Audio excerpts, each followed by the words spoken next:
DWE a croeso i fy gweithdy. Dwi'n florist a dwi'n really mwynhau just gwrando i sut mae Duw yn siarad i fi trwy blodau, a dwi jyst eisiau rannu hwn efo chi heddiw.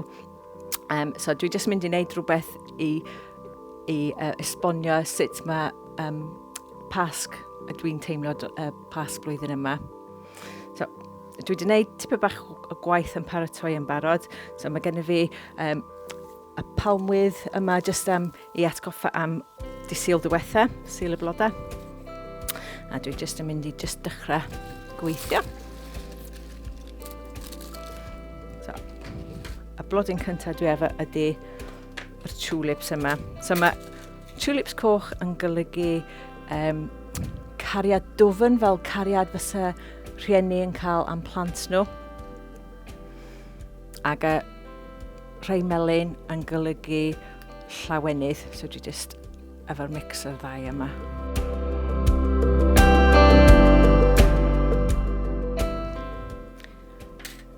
Yr adnod sydd wedi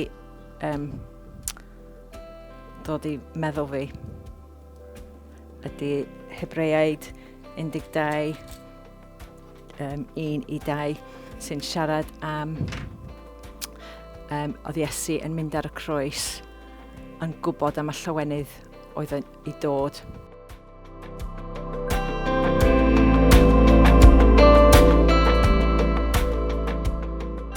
Dwi wedi dewis y tulips hefyd. Maen nhw yn really bruised and battered, yn oedd hwnna'n really pwysig i fi. Oedd nhw ddim yn perffaith, fel oedd Iesu ddim yn perffaith yn mynd at y croes.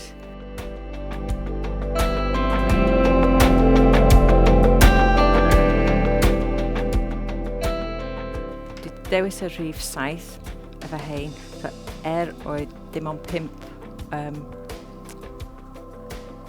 twll bai oedd Iesu efo. O'n i eisiau'r rhif 7 oherwydd mae'n golygu it is complete, completeness o beth y croes yn neud. Blodyn nesaf dwi efo. So mae solid deigo. So mae hwn yn symbol o wholeness. So be mae Iesu dymarw mwyn ni cael yn bod yn llawn whole. Yn restorio bob dim i fel oedd yn fod.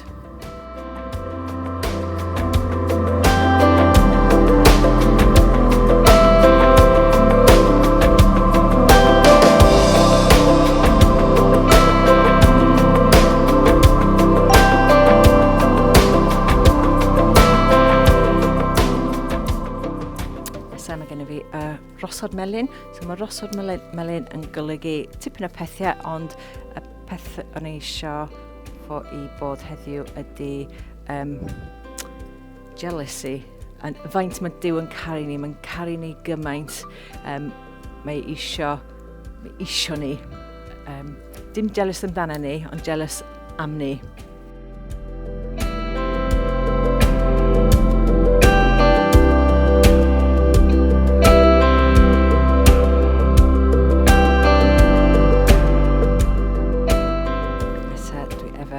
Agerator, mae lliw yn mor hyfryd hwn. A mae enw ar agerator yn golygu really anodd i gwybod beth di oed fo. Ageless ydy fe mi yn dangos sy'n really dda am Duw sy'n yr un heddiw ddwy a fori. Wedyn, mae gen i fi iris. So mae iris yn golygu gymaint, really. Mae enw iris yn golygu enfys, sy'n just y promis mae Duw efo am bob un yn ni. Hefyd mae'n symbol o galaru ag royalty hefyd, bod yn brenin. So dwi jyst eisiau rhoi un ar y top yma, just fel y arwydd oedd ar y top brenin o Iddewon.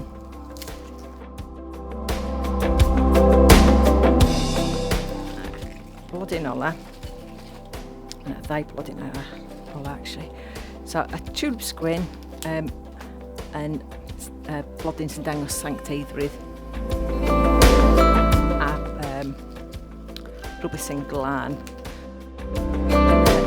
Yn Hebreaid, o'n i'n newydd sôn am, mae'n sôn am yr cloud of witnesses.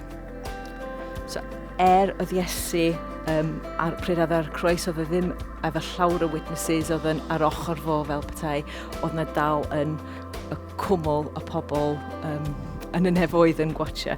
So oedd eisiau just cael nhw mewn.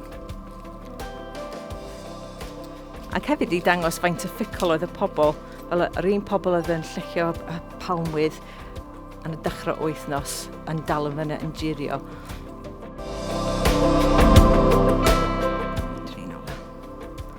Forget me nots, dwi'n meddwl dwi angen deud rili pam dwi eisiau rhoi y forget me nots.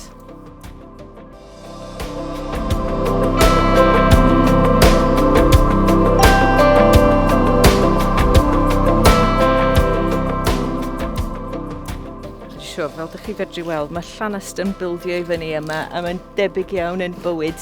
Bob hyn a hyn, dyn ni angen sbioch ar y llanast dyn ni'n neud a just dod fo at y croes, really. So, hwn ydi dan cynta o'n i eisiau deud, just trio cael mewn blodau rhyw fath o blas o benath Iesu ar y croes. Ond wrth gwrs, oedd e dim aros ar y croes. So, just yn mynd i... Sori, hwn lawr rwan.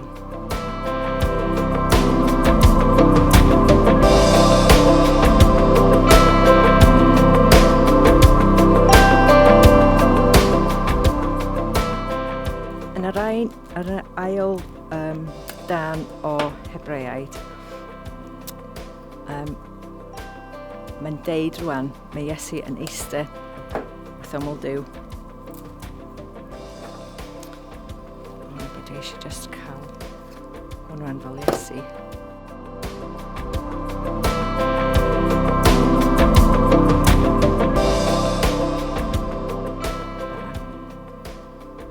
Ond dwi just eisiau dod hwn mewn hefyd.